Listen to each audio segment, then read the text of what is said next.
Hola de nuevo, bienvenidos.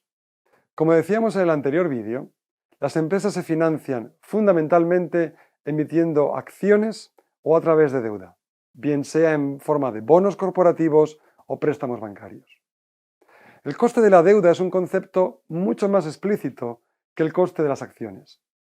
Si una empresa emite bonos a 3 años con un cupón anual del 3%, parece intuitivo asumir que, a fecha de hoy, el coste anual de ese endeudamiento antes de impuestos es 3%. Si por el contrario la empresa decidiera emitir acciones, ¿cuál sería el coste de las acciones para la empresa? ¿Quizás los dividendos? Es tentador asumir que así es. De hecho, existe un concepto denominado rentabilidad por dividendo o dividend yield en inglés, resumido DY, y que se estima dividiendo los dividendos abonados durante el año entre el precio de la acción.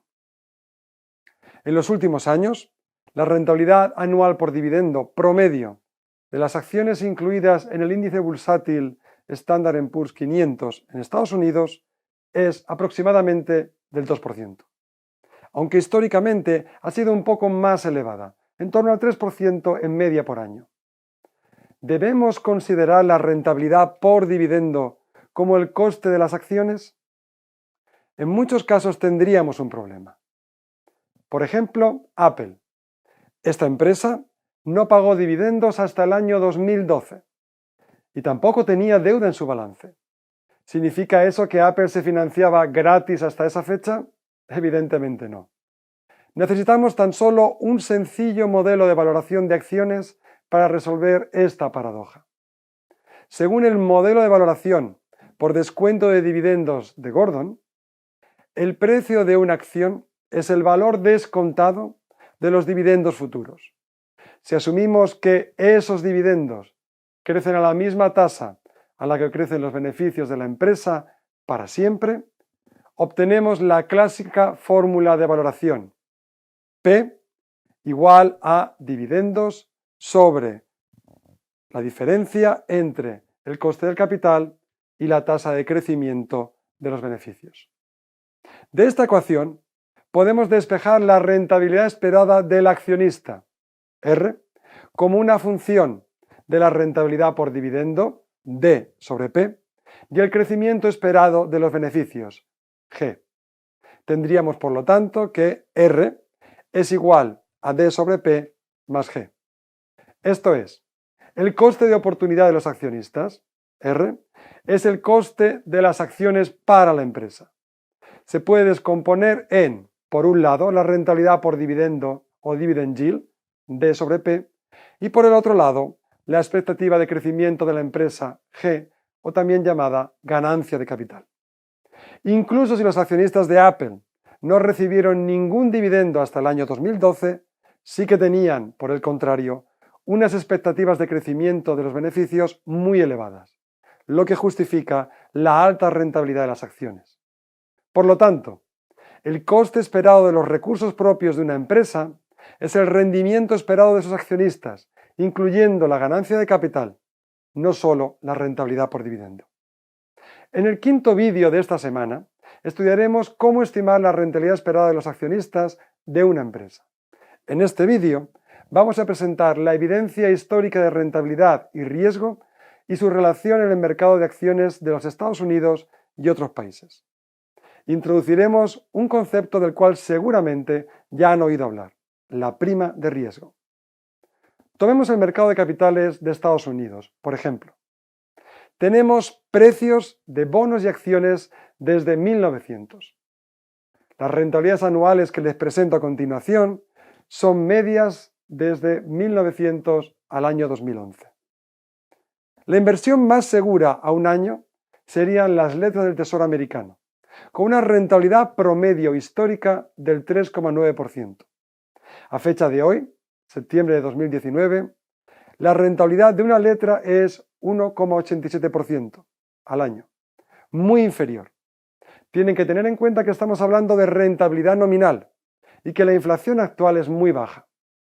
Además, la política monetaria ha empujado los tipos de interés hacia mínimos históricos, incluso negativos en muchos países europeos.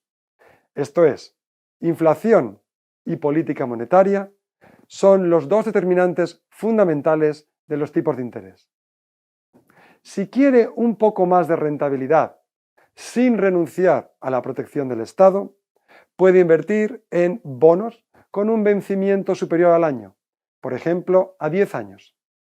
En tal caso, la rentabilidad anual promedio es, a fecha de hoy, 5,4%, o lo que es igual, 1,5% superior a la rentabilidad de la letra del Tesoro a un año. Esta diferencia se denomina prima de riesgo del bono y supone una compensación para el inversor por esperar 10 años en lugar de uno solo para recibir el capital invertido. Recuerden, a mayor plazo de inversión, mayor incertidumbre y eso tiene que pagarse. Finalmente, si tiene una mayor tolerancia al riesgo, puede plantearse invertir en el mercado de acciones. Ahí el riesgo es mucho mayor y, consecuentemente, también lo es el rendimiento. Hasta 11,3% al año en media para las acciones integrantes del índice Standard & Poor's 500 históricamente, lo que supone una prima de riesgo para el mercado de acciones de 7,4%. Este cuadro resume las rentabilidades históricas promedio de las letras y bonos del Tesoro americano y de las acciones del índice Standard & Poor's 500 y sus correspondientes primas de riesgo. El mercado entiende que los inversores exigen una compensación por invertir a mayor plazo y por tomar más riesgo. Este es un principio lógico e intuitivo al que recurriremos con frecuencia. Nuestro objetivo es determinar la prima de riesgo de las acciones de una empresa en particular, como Telefónica o Cemex. Eso nos ayudará a determinar la rentabilidad esperada de los accionistas de esa empresa a largo plazo y, por consiguiente, el coste de los recursos propios de la empresa. De momento, tenemos una referencia, la prima que históricamente ha pagado el mercado americano de acciones en media durante más de un siglo para convencer a los inversores de que inviertan en acciones y no pongan todo su dinero en letras o bonos del Tesoro americano. Esta prima se denomina genéricamente la prima de mercado, en referencia al mercado de acciones.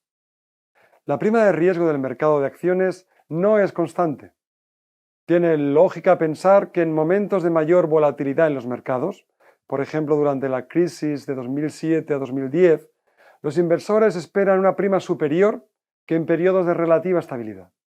Hay razones para pensar que la prima de mercado que los inversores esperan hoy en día es inferior a la que históricamente han recibido. Por un lado, hay más oportunidades de diversificación de riesgo que nunca, a través de nuevos mercados de capitales que no existían antes, China, por ejemplo, y de nuevos vehículos de inversión, como los fondos de inversión colectiva. Como veremos, mayor diversificación reduce el riesgo y con ello la rentabilidad esperada. Por otro lado, Estados Unidos, siendo el mercado más grande, no es el único. La prima de riesgo en otros mercados también desarrollados es menos optimista. Una media global viene a situarse en torno al 6%. Es habitual que la prima de riesgo de mercado de acciones se asuma entre el 5 y el 6% anual. Recuerden, esta es la prima, la compensación promedio del mercado por invertir en acciones relativo a letras del Tesoro a un año. Como veremos en el siguiente vídeo, el mercado de acciones es una referencia fundamental porque nos dice cuáles son las oportunidades de diversificación de riesgo. Si invierte en una sola empresa, asumirá más riesgo porque la inversión será menos diversificada. ¿Retribuirá el mercado ese riesgo adicional? ¿Cómo cuantificarlo? Eso es lo que veremos en el próximo vídeo.